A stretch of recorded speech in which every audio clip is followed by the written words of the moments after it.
पूजा का सारा सामान मंदिर पहुंचा दिया है। साहब को भी ऑफिस जाकर बता दिया है कि उन्हें मंदिर आना है। माँ जी, अच्छा हुआ आप आ गई, वरना इस खुशी के मौके पर मालकिन की सूरत देखकर तो रोना आ रहा था।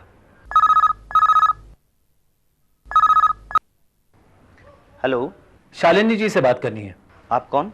पंकज। एक मिनट।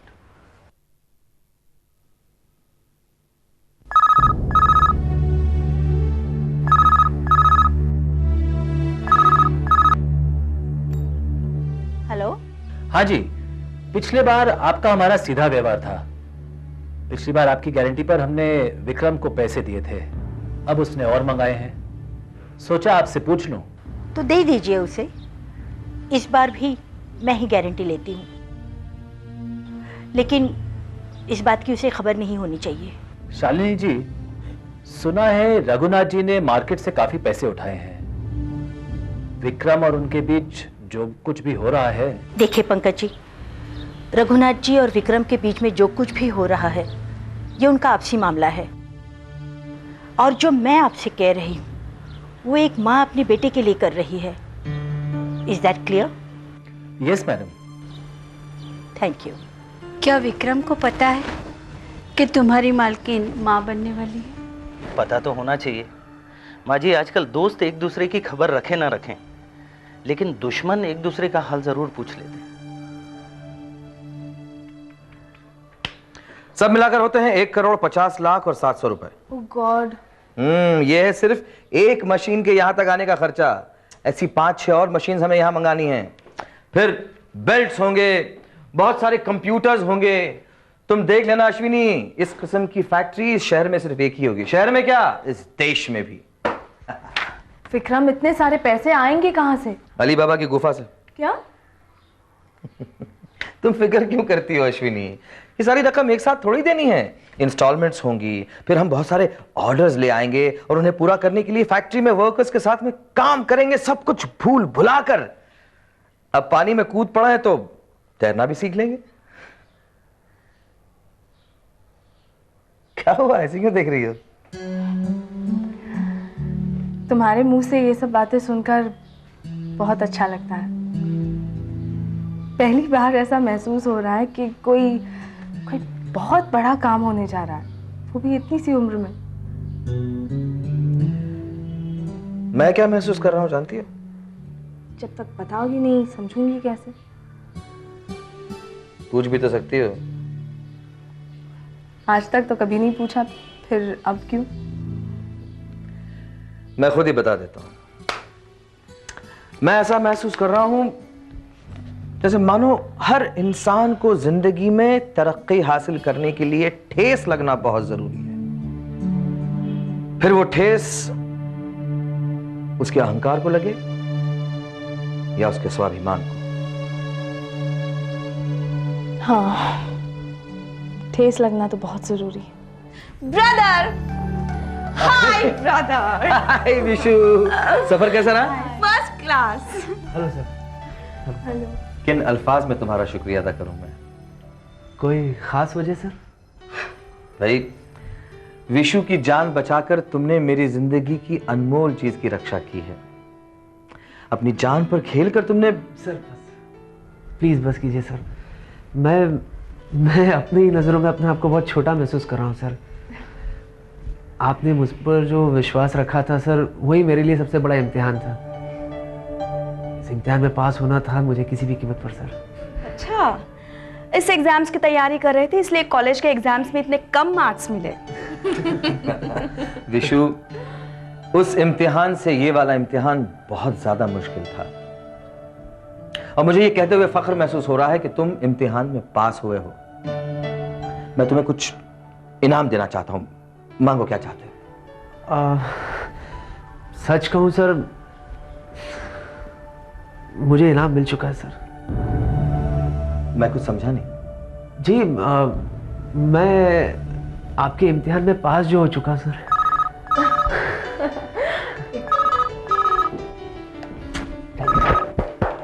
हेलो जी। जी हाँ, एक मिनट। विक्रम वर्मा जी। Hello sir. हाँ जी, विक्रम बोल रहा हूँ जी। हाँ जी, हाँ हाँ। Yes, sir. I will do it, sir. Yes. Thank you, sir. Thank you again.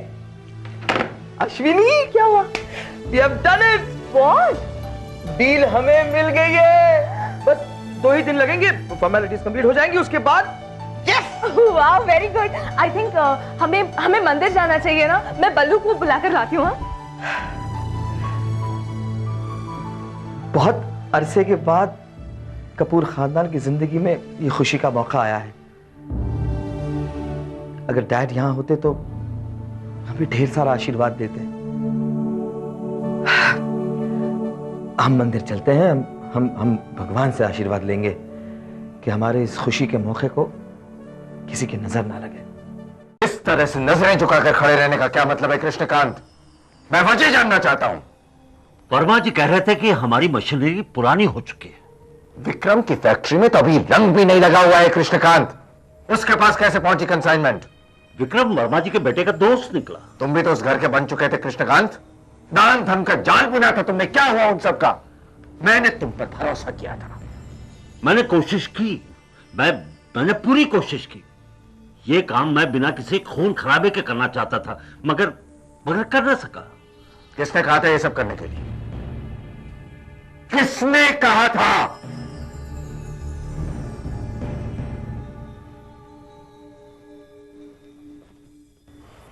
Krishnakant,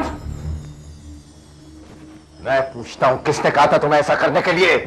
तुम्हारी बेटी ने या विक्रम ने तुम्हें खरीद लिया?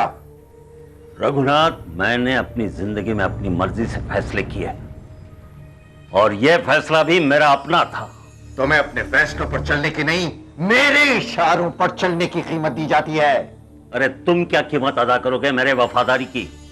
बचा ही क्या है तुम्हारे पास सिवाय शिकस्त के? उस कल के बच्चे ने तुम्हें मात दे दी है. कृष्णकांत, चिल्ला मत. तुम कीमत अदा करोगे? औकात क्या है तुम्हारी? ये मत भूलो कि एक मैनेजर की हैसियत थी तुम्हारी.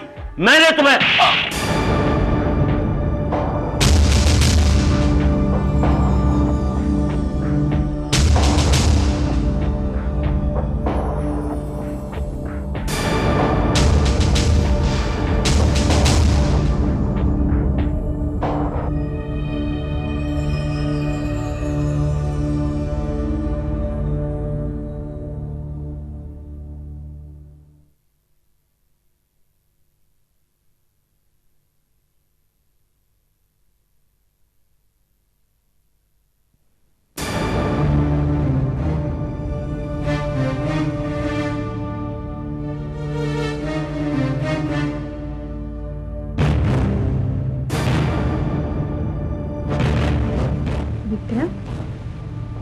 ये यहाँ क्या कर रहा है? मंदिर है, जाहिर है भगवान के दर्शन के लिए आया होगा. मुझे किसी के लिए भी आया हो, आप उसे कुछ नहीं कहेंगे? मैं उसकी सुनूंगा भी नहीं. ये शैतान भगवान के घर में क्या कर रहा है? विक्रम, ये मंदिर है, हमारा ऑफिस नहीं. पर ये माई गांव से कब लौटी? मुझसे मिली भी नहीं. विक्रम, तुम कुछ नहीं कहोगे? हाँ, जब तक रघुनाथ चुप है तब तक ठीक है. अगर उसने कुछ कहा तो विक्रम प्लीज. बल्लू,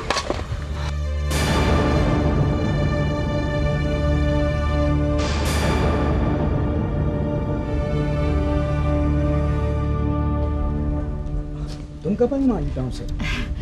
आज सुबह ही लौटी हूँ. कैसा है तू? ठीक हूँ. विक्रम, तू कैसा है? खुश, बहुत खुश.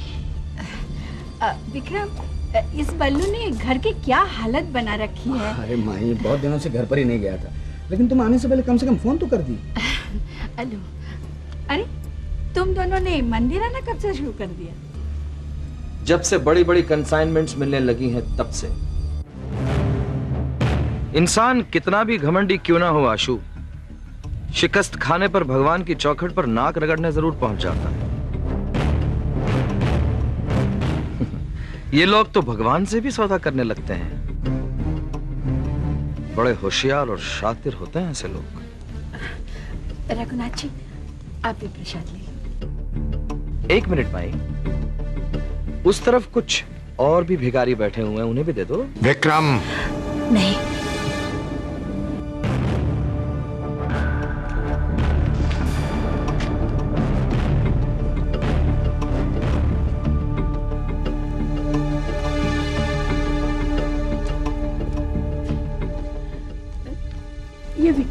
मैं घर पर आने के बाद तुम उससे पूछ लेना जो कुछ पूछना है। अरे तुम कहना क्या चाह रही हो? मैं मंदिर जानबूझ के पहुंचा रघुनाथ से झगड़ने? मैंने ये कब कहा? मैं सिर्फ इतना कह रही हूँ कि जो कुछ भी तुमने वहां कहा वो कहना जरूरी नहीं था। लेकिन मैंने उससे थोड़ी कुछ कहा, मैं तुमसे कह रहा था। दोस्त तुम्हें तुम्हारा, तुम्हें नसीहत नहीं कर सकता मैं? बस भी करो यार विक्रम। वहां से लेके यहाँ तक बकबक करे जा रही है। मैं बकबक नहीं कर रही हूँ। आशु, अरे मैं कहाँ बकबक कर रही हूँ? अश्विनी प्लीज। मैं इतना भी नहीं कह सकती क्या? देखो अभी भी बकबक कर रही है। बोलो, बोल दो। ब्रदर प्लीज, अमर भी है ना हमारे साथ, उसके सामने। अच्छा ठीक है, तुम अमर को बल्लू के घर ले जाओ। जाओ। चलो बल्लू भैया। मैं थोड़ी देर यहाँ रुकता हूँ, तुम लोग जाओ। हाँ ठीक है, ले जाओ ले जाओ जाओ।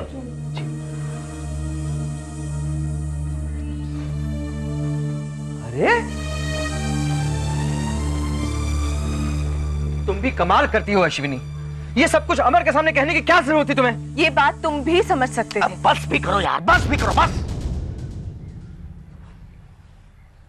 2 हफ्तों में मशीनरी आ रही है, उसके बारे में सोचते हैं। फैक्ट्री का कंस्ट्रक्शन जिस हाल में, वो 2 हफ्तों में पूरा होना बहुत मुश्किल है। सब हो जाएगा। पंकज से बात की है मैंने, वो इंटरेस्ट पे पैसे देने वाला है। अरे हाँ हाँ, वो देगा तब देगा, तब तक क्या करेंगे? अब किसके गहने गिरवी रखकर पैसे खड़े करेंगे? बल्लू, गहने गिरवी?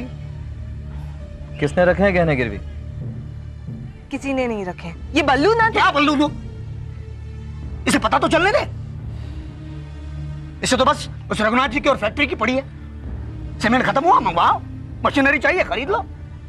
पैसे क्या पेड़ पर उगते हैं क्या? मैं चाय लेकर आती हूँ। अश्विनी, अश्विनी, उसे क्यों पुकार रहा है तू? जरा बदल अपनी आदतों को, बदल विक्रम। देख तेरे अपने किस हाल से गुजर रहे हैं। बस बस, हाँ अब हो गई गलती, मुझसे तो हो गई। बता वो गहने किसने गिरवी रखे हैं? मैं नहीं जानता। अरे बता यार। मैं नहीं जानता, बोल तो रहा हूं। विक्रम, अपनी मां के जेवर गिरवी रखे हैं अश्विनी ने। आप यहाँ क्या लेने आए हैं? यह सवाल तुम अपने दोस्त से पूछो, उसी ने कहा था अपनी बेटी से मिलने चले आना। क्यों विक्रम? मैं यहां आया तो हूं तुम्हारी मर्जी से, लेकिन जाऊंगा अपनी मर्जी से। एक बार हमारे साथ बैठकर बातें तो कीजिए, वापस जाना भूल जाएंगे। विक्रम, कृष्णकांत को रोकना इतना आसान नहीं है जितना तुम सोच रहे हो। आजमाना चाहते हो? जैसा तुम ठीक समझो। देखिए आप साफ साफ बताइए क्या चाहते हैं आप? कुछ पल तुम लोगों के साथ बैठ के बातें करना चाहता हूं। अश्विनी, अपने पिताजी के लिए भी चाय बनाओ, जाओ। बिना शक्कर की। कमाल है कृष्णकांत जी, आप चाय में भी मिठास पसंद नहीं करते। ये तुम्हारे ब्रदर जितने सीधे दिखते ना उतने सीधे है ही नहीं। हाँ, न जाने आज उन्होंने ऐसा क्या कह दिया, वो सामने वाला बंदा तो गुस्से में लाल पीला पड़ गया। अमर, अब सब कुछ तो जानते हो तुम। अरे सब कुछ तो जानता हूँ, मगर मैं ये नहीं जानता था कि ये दुश्मनी, ये रिश्ते, ये सब ऐसे मोड़ लेंगे। जानती तो मैं भी नहीं थी कि हमारे संबंध इस नतीजे पर पहुंचेंगे। तो क्या तुम्हें गिल्टी फील हो रहा है? क्यों? मैं तो बहुत खुश हूं। और जिस तरह से आज ब्रदर ने मुझे तुम्हारे साथ जाने के लिए कहा, उससे जाहिर होता है कि वो भी तुम पर भरोसा करते हैं। और जिस दिन उनको हमारे बारे में पता चलेगा ना, मुझे यकीन है उन्हें कोई एतराज नहीं होगा। अगर हुआ तो? मैंने सोचा ही नहीं इस सवाल के बारे में। लो, सोचना तो पड़ेगा। एक्चुअली मैं तय नहीं कर पाऊंगी। विशु, फर्ज करो कि ऐसा हो जाए कि एक तरफ तुम्हारे भैया है और एक तरफ मैं हूं, तो हम दोनों में से किसे चुनोगी तुम? आसान सा रास्ता चुनूंगी। उस वक्त अगर मैं ही नहीं रहूंगी तो ये सवाल ही नहीं उठेगा। अरे वाह, आजकल तुम्हारा दिमाग बहुत तेज चलने लग गया है। क्यों, गुस्सा आया? नहीं, गुस्सा क्यों करूंगा, इनफैक्ट बहुत ही काबिले तारीफ है तुम्हारा ये रास्ता। थैंक्स। चलो बहुत हो गया बहादुरी की बातें, अब चलो। एक बात कहूँ? क्या? गुस्से में ना तुम एकदम बच्चे लगते हो। ये भगवान, अरे मैं कहाँ फंस गया। अरे क्या गलती है, आप सुधार सकते हैं, अभी भी मुझे कोई जल्दी नहीं है। ओके, मैं दूसरे कैसा? मैं ना ही तो भीख मांगने आया हूं, ना ही तुम लोगों से कोई मदद। आप ये चाहते हैं कि रघुनाथ और आपके बीच जो कुछ भी हुआ उसका फायदा उठाया जाए। तुम ऐसा कह सकते हो, लेकिन हम कैसे मान लें कि आप जो कुछ भी कह रहे हैं वो सच है? क्योंकि मैं ऐसा कह रहा हूं। मैं खुद चलकर तुम्हारे दरवाजे पर आया। कृष्णकांत अपनी जान दे देगा, मगर दुश्मन की चौखट पर अपना सिर कभी नहीं झुकाएगा। चलो मान लेते हैं कि रघुनाथ ने आपका अपमान किया और आप उस अपमान का बदला लेना चाहते हैं, इसलिए आप हमसे सौदा करने के लिए आए हैं। लेकिन अगर कल रघुनाथ इस अपमान की कीमत आपको दे देता है, आपसे माफी मांग लेता है, या फिर आप दोनों के इतने सालों के संबंधों का वास्ता देता है, तब आप क्या करेंगे?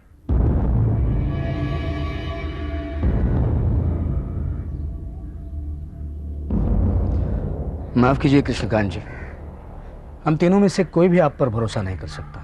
आपके इरादे ही साफ नहीं है, हम क्या कर सकते हैं?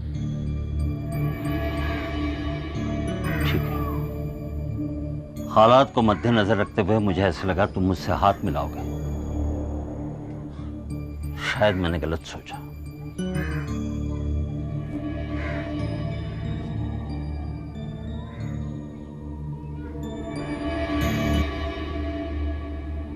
चाय के लिए शुक्रिया।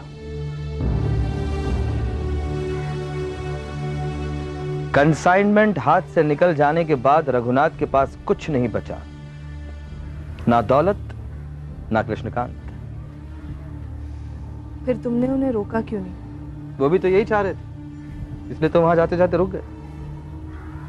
लेकिन बल्लू ठीक कह रहा था, इतनी आसानी से उन पर विश्वास नहीं किया जा सकता, क्योंकि रघुनाथ उन्हें दोबारा हासिल करने की हर कोशिश करेगा। और उस वक्त मैं देखना चाहता हूं कि कृष्णकांत जी क्या फैसला करते हैं। हमारे पिंजरे का दरवाजा तो हमेशा खुला है, कोई भी कभी भी आ सकता है। किसे कैद करना है और कब कैद करना है, यह हम तय करेंगे।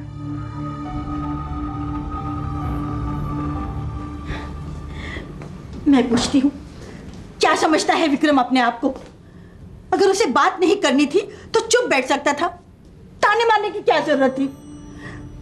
और माई तुम्हें क्या जरूरत थी उसे प्रसाद देने की? अरे इन पर गुस्सा क्यों होती हो? विक्रम जब भी सामने आएगा यही होना है। विक्रम की बातों पर ज्यादा ध्यान मत दो।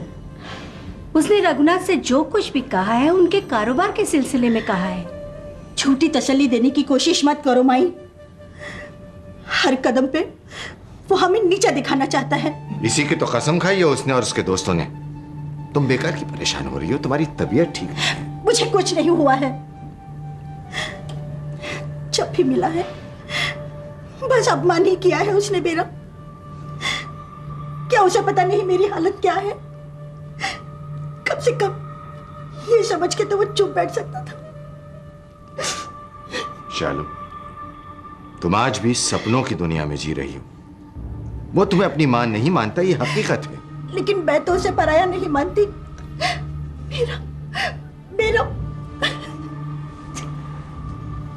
चुप हो जाओ।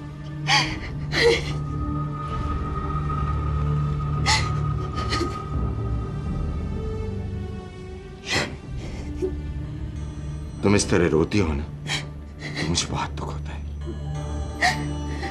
इस तरह परेशान रहोगी तो मेरा हौसला टूट जाएगा। बस अब चंद दिनों की बात है शालू, फिर देखते हैं कौन जाता है भगवान की चौखट।